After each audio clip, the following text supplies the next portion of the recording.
Your Excellencies, brothers and sisters, welcome to beautiful Marrakesh.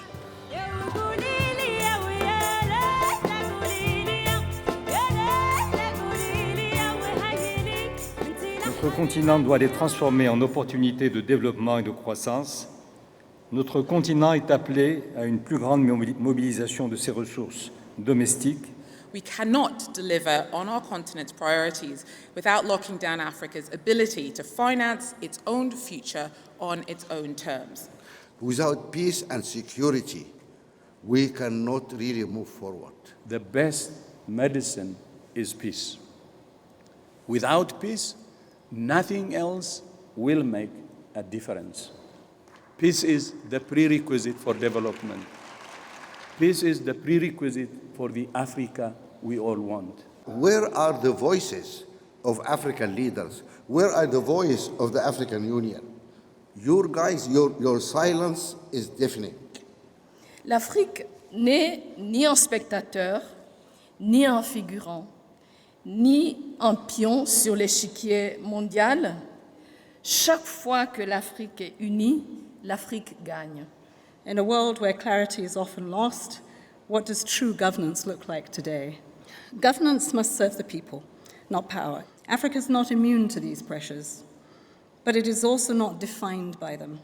And no conversation on governance is complete without Africa's greatest asset, its young people. There is a very deep and painful disconnect between the leaders that are representing the youth and the people that they represent. I think that my dream for Africa is a continent where the basic things are very accessible to the average person. All that dream would only remain a pipe dream if there's no money to finance that.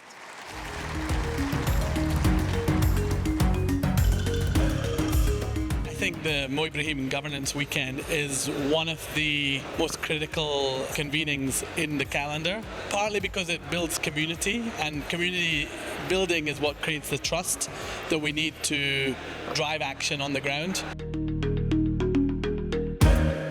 I'm part of the Now Generation Network. This is kind of my 5th year being a part of this, and I absolutely love that the Mo Ibrahim Foundation has made it a point to involve the youth of Africa in not only discussions, but also in the index work and the policy and governance work, because at the end of the day, this is the youngest continent in the world, and we need to make sure that this generation knows that they have the power.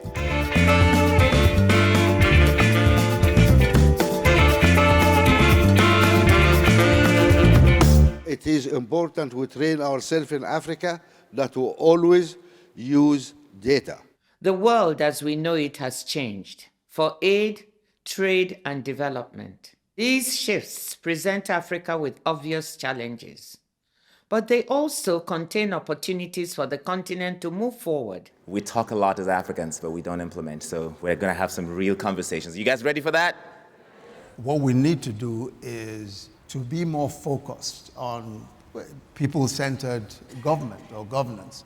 We work with systems that are old to deliver something new, and it doesn't work that.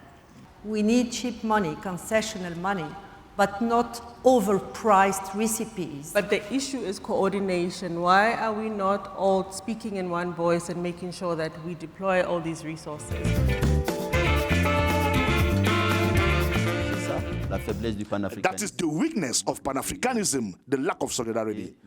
650 million, your budget for the African Union, 70% of that is paid by foreigners. This is a farce. 5 minutes later, they don't call them colonialists, imperialists. But when they give us money, partners. We see a disconnect within Africa on where the assets sit and where we need to deploy them. What we have to do is be really smart about how we leverage domestic capital in the region. Our population doubles every generation with a median age of 20 years old. It is a fantastic engine of growth. Africa is a growth frontier, but that growth frontier needs to be proved. The continent is being told to leap into the future with yesterday's tools. Africans should be writing their own checks. And for that, we have to have sovereign capital markets. Why is there this moral ambiguity? Where is the liberal outrage? on Sudan. I insist that development is about growth, development is about business. That's what I say as a politician in the UK. That is no different in the continent of Africa. It is not about handouts. It cannot be that. I love this. It's one rare event I see David so excited.